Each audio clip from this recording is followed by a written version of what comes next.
Morning to you. Good. How are you? Good. Chip, we saw Jacoby Myers pop up on the injury report for like a knee and toe injury. Is there any concern level of you guys not having him? I think at this time a lot of guys are banged up. I remember Jason Kelsey telling me a long time ago that the injury percentage of an NFL football player is 100. So everybody's gonna get hurt, but he should go today. So we'll see how it goes. Chip, on Geno's interception, it seemed like it was more of a total breakdown more than anything that Geno necessarily did. Yeah, we had a protection breakdown. There was a guy coming from his left, actually a guy coming from his right. So he didn't have enough time to really set his feet. But we always talk about that. Interceptions aren't always on the quarterback; they're on everybody. So we got to protect it better.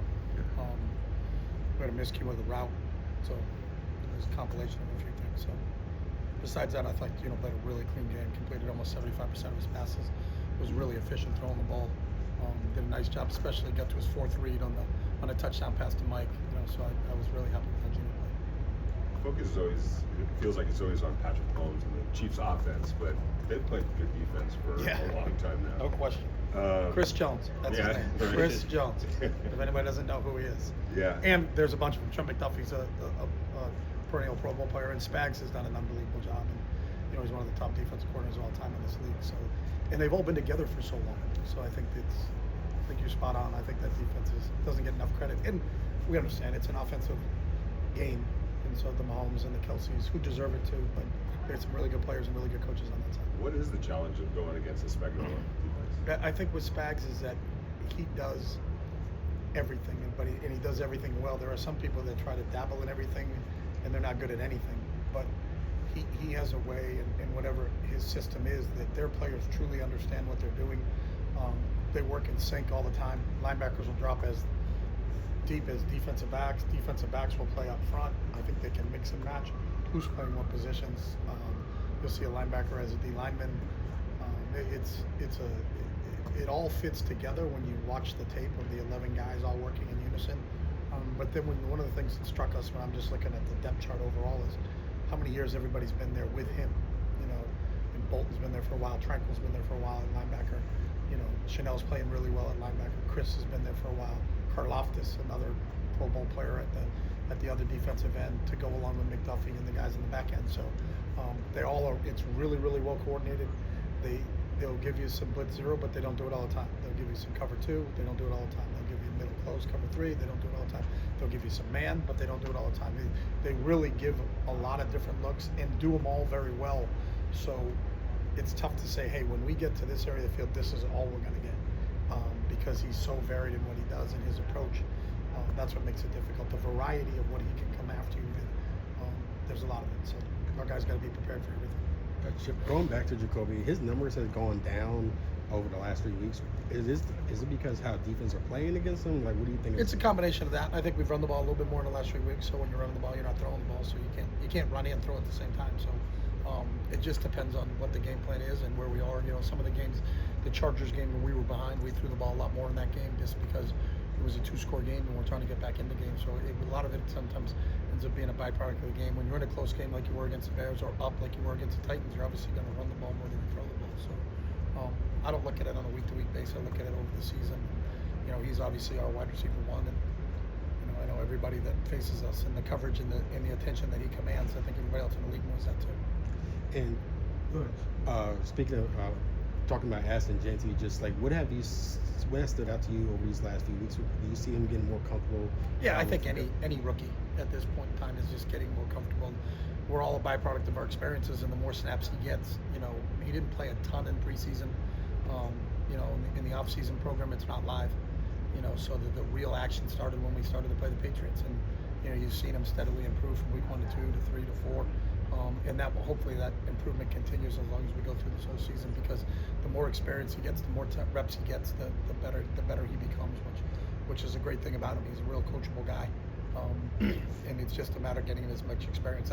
That's the case for all rookies, and he's taking advantage of the reps he's getting, and you can see his improvement from week to week. This is probably the loudest environment you'll be in so far this season. How do you prepare for that? Yeah, Pete cranks music, but really, really loud, when we're out there, so that, you really have to rely on hand signals a lot.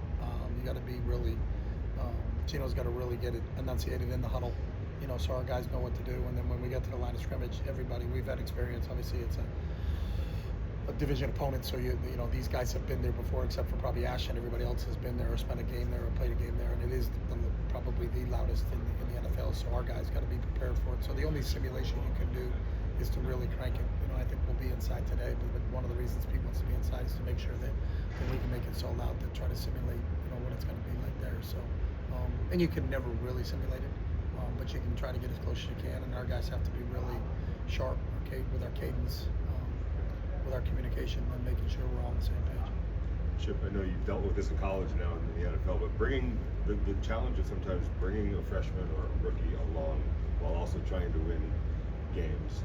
There can be some kind of not a fine line, but a challenge to that. Is there a challenge to it? What is? Yeah, that's for all, whether you're a freshman or whether you're a rookie. As I said earlier, you're a byproduct of your experiences. You just don't have the experience. Just because you haven't been there, that doesn't mean you're not talented, you're not capable. It's just, you know, you don't have that bank of memories and plays and reps to kind of fall back on, but you just got to go with what you got. You know, the one difference between college and the NFL is the depth of your roster. So it's hard to say, hey, we're going to sit a guy and let him develop over time, because everybody's got to play on game day. You carry 3 running backs on game day. You carry 4 or 5 receivers. You know, when you think about that, you know, you're playing in a game and you have some 4 receiver sets and you have no subs. So if they go down, if you have 2 tight ends in the game, there's only 1 tight end on the bench, and if one of them gets hurt, then the other guy's got to go in. And it's not like, hey, I'd like to bring him along slowly. You can't afford to do that. So you kind of throw them in the deep end, and they all can swim.